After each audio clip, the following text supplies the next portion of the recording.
People love to call the black church a pillar of the black community, but pillars hold things up. Pillars carry weight. Pillars build stability. And when you look at history, the economic data, the political organizing patterns, the institutional development, you start to realize something very uncomfortable. The black church wasn't a pillar, it was a prop, a visible symbol America could tolerate while the real work happened out of sight. This is the part of our story we were never supposed to say out loud. The myth that the black church built and sustained the black community paints the institution as the primary source of black resilience, the central hub of political organizing, the engine of economic development, and the moral heartbeat of black America. It's a powerful story, but when you zoom out historically and sociologically, it quickly becomes clear that this narrative is incomplete and heavily romanticized. Outside of a narrow, exceptional window of time, the claims simply don't hold up. The reality is far more complex and far less flattering than the mythology we inherited. The civil rights era is the primary reason the myth of the black church's centrality survives.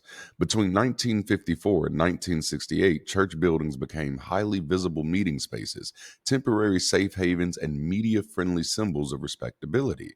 That visibility, however, has been mistaken for leadership. In reality, most of the strategists, funders, organizers, and operational architects of the movement were not clergy at all.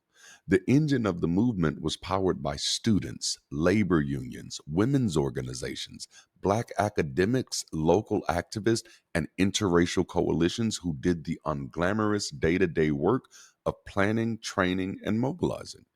Churches frequently joined only after the momentum had already been built elsewhere. Martin Luther King Jr. was a singular figure, not a representative one. But America loves a charismatic symbol, so his image was elevated in a way that rewrote the story. This narrow slice of history distorted the narrative and allowed the church to be credited for a movement it largely did not architect. The idea of the Black church as a single unified institution is itself a myth. Historically, Black religious life has been deeply fragmented, often defined more by internal conflict than cohesion. Black Baptists and Black Methodists regularly clashed over doctrine, culture, and leadership. Pentecostal congregations, now hugely influential, were once dismissed as fringe or unstable by more traditional denominations. AME and CME churches spent decades wrestling for identity, membership, and legitimacy. Prosperity preachers and liberation theologians, where I existed in the middle, operated on entirely different planets, sharing virtually nothing in theological vision or social mission. Across this landscape, beliefs, practices, and priorities varied wildly. There was never one Black church, only thousands of independent, frequently competing churches with different goals, values, and interpretations of what Black religious life should be. As is all of Christianity, it's fragmented all the way down. The singular term is a retrospective construction, not a historical reality. Economically, the Black church did not build a Black economy, despite the popular narratives that imagines it as a financial engine for the community. If the church had truly functioned that way, Black wealth would not remain stagnant today, nor would the institution be one of the largest net extractors of Black dollars. An economic engine produces industries, banks, cooperatives, and lasting institutions, not just sermons. Instead, most of the money flowed upward into pastor salaries, church buildings, and conferences, with only a little bit trickling out to outreach and with very little circulating back down into community infrastructure or long term development.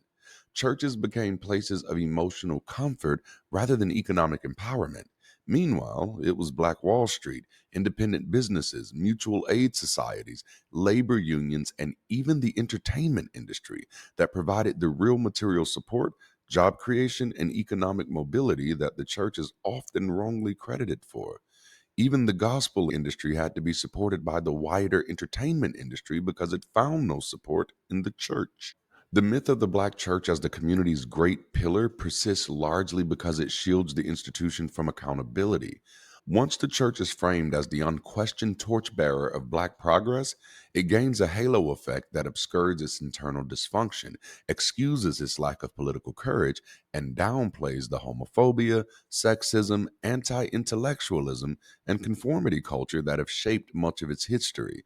It creates a protective glow around an institution that often lagged behind rather than led, allowing it to inherit credit for achievements the Black community accomplished in spite of religion, not because of it.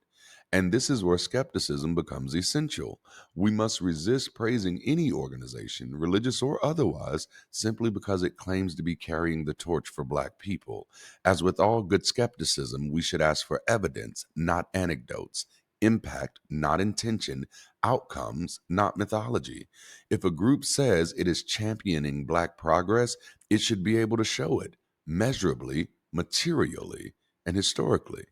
Anything less is just branding masquerading as liberation. Now, sociologically, the Black church functioned far more as a coping mechanism than a transformational engine.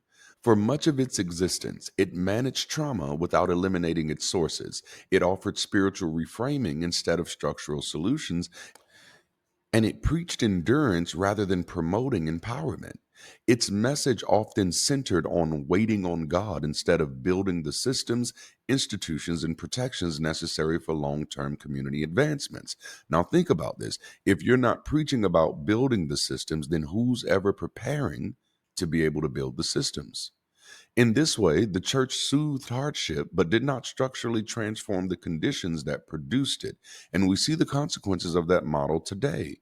Despite 70 to 80% of Black Americans identifying with or attending church, Black maternal mortality remains the highest, Black wealth remains the lowest, political influence is fragmented, and mental health crises continue to rise. The church provided comfort, yes, but comfort is not liberation. Comfort is not healing. Comfort is not better. It was a balm for the wound, not a blueprint for healing the body. The hard truth is that the Black church is a pillar only in its own imagination. It absolutely functions as a pillar of identity, nostalgia, emotion, and belief for many. And those roles have cultural significance, but they are not the same as structural impact. When it comes to measurable transformation, the record simply does not match the mythology. The church has not been a pillar of structural change, nor has it served as a reliable engine of economic mobility or a catalyst for modern community development. Its influence is symbolic, not systemic, emotional, not infrastructural. Calling it a pillar may feel comforting, but comfort is not the same as effectiveness, and symbolism is not the same as progress. And continuing to conflate those realities is robbing an entire community of its ability to reckon with its reality. Gentrification is more effective than the Black church. Let's deal with the realities. The first problem with the myth of the Black church as a community pillar is that Black churches were never operating with true autonomy in the first place. Most were under the constant oversight of white zoning boards, white city councils, white police scrutiny, white donors, and especially in northern cities, white landlords who owned the very buildings congregations worshiped in. In the Jim Crow South, white surveillance was even more intense. Pastors often had to negotiate with local white authorities, appease white politicians, and avoid any hint of political trouble to protect their members from retaliation. The notion that churches function as independent community centers is historically inaccurate. Their freedom was conditional and tightly constrained. Similarly, the common idea that major political organizing happened in churches collapses under scrutiny.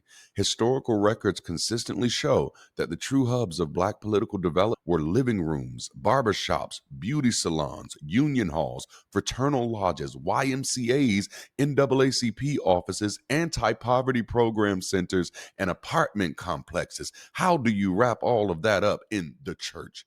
These spaces allowed for candid strategy, experimentation, and resistance without the surveillance or institutional pressure that churches faced.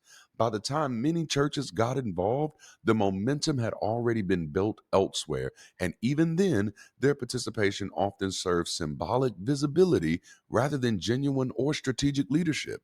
In fact, many pastors actively resisted hosting political meetings. Their hesitancy was not irrational. It reflected legitimate fears of losing tithing members who did not want conflict, fear of white retaliation or violence, fear of jeopardizing tax exempt status, fear of losing white philanthropic support, and in many cases, genuine disagreement with activist goals. This reluctance was so widespread that figures like Ella Baker, Bayard Rustin, A. Philip Randolph, Septima Clark, and Fannie Lou Hamer openly criticized how much credit clergy were given for civil rights achievement they often resisted. Even Martin Luther King Jr. found himself in conflict with pastors who refused to support civil disobedience or mass movement strategies. And when churches did finally lend their space to organizing, it was frequently done reluctantly and at a price. Pastors had to be convinced, sometimes begged, bribed, pressured, reassured, or promised political favors to allow activists to meet in their buildings. Many agreed only out of a sense of obligation, fear of looking unsupportive, or external pressure rather than any natural role as civic hubs. The narrative of the church as the obvious home of Black organizing was largely a retroactive construction, not an organic historical reality. This is how you get Jesse Jacksons and Al Sharptons with no question. Much of the church's perceived centrality was manufactured through media coverage and clergy self promotion. Reporters preferred filming church marches because clergy offered built in leaders, easily identifiable crowds, and optics that fit a respectable narrative. Cameras gravitated toward charismatic pastors who were already adept at public speaking and positioning themselves as moral authorities. This created an inflated image of the church's leadership role that did not reflect the movement's actual structure or labor distribution. A more accurate historical framing is this: the Black church was not a protected space, nor the natural center of Black organizing. It operated under white control, frequently resisted activism, and only became symbolically central through media visibility and pastoral branding. The real intellectual, strategic, and civic work happened in grassroots spaces: fraternal lodges, union halls, living rooms, community centers, and small group networks, not in churches. This is what the historical evidence shows, and acknowledging it dismantles the recycled mythology of the church as the savior institution of Black life. The myth of the Black church as the pillar of the community does more than just distort history. It actively harms our ability to build a future. By continually assigning the church a role it has not earned, we fail to develop new institutions capable of addressing the real economic, psychological, and civic needs of Black people in the 21st century. Younger generations, who are increasingly non religious and looking for secular spaces of belonging, are left without meaningful community structures because so much energy is still funneled into maintaining the illusion of the church's centrality. We also overestimate the church's political power, assuming it can mobilize voters or shape policy at levels it simply cannot, which leads to strategic miscalculations in organizing and advocacy. This myth also reinforces religious conformity as cultural obedience, suggesting that good Blackness requires church affiliation. I mean, if you really Black, you voting for Joe, right? Thereby marginalizing skeptics, humanists, LGBTQ plus individuals, and anyone who does not fit the church's mold. This stifles creativity, innovation, and experimentation in Black civic life, leaving us with outdated models that cannot meet modern challenges. In this way, the myth doesn't just misremember the past. It prevents us from evolving, expanding, and constructing the diverse, secular, and future ready institution our community actually needs. This uncritical acceptance of the church's mythic status also conditions us to repeat the same mistake with emerging Black secular organizations. When we inherit the habit of praising an institution simply because it claims to speak for Black people, we risk allowing new groups to become symbolically relevant while remaining practically impotent. Instead of demanding measurable outcomes, transparent strategies, or demonstrated community impact, we default to celebrating representation alone. This creates a dangerous cycle where secular institutions replicate the same performative patterns as the religious ones they critique, offering branding without infrastructure, rhetoric without results, and visibility without real world transformation. If we do not confront the church myth at its root, we will continue producing carbon copies of the same institutional weaknesses under new labels. If the Black church or any organization claims to be the pillar of the Black community, then the fruit should reflect the pillar. Yet today, despite having the highest religious participation in the nation, Black Americans continue to face the highest maternal mortality, stagnant wealth, fragmented political power, and persistent trauma and mental health crises. You know a tree by its fruit, and the fruit tells the truth. At some point, we must stop flattering institutions out of habit and start building the ones we actually need. Our future cannot be built on nostalgia, and our liberation cannot depend on mythology. Sentiment will not save us, symbolism will not deliver us, and reverence for an institution, religious or secular, cannot replace the hard work of constructing systems that actually produce safety, dignity, opportunity, and freedom. This conversation isn't just about freeing Black people from the monopoly of the church's influence. It's also about teaching our allies to stop mistaking propaganda for progress. You do not honor us by calling poison roses just because tradition told you how it should smell. If we truly care about Black flourishing, then we have a responsibility to interrogate every institution, not just the religious ones, by the same standard. What is the product? Where is the impact? Who is actually being helped? Because a community that survives on myth will stay exactly where the myth leaves it.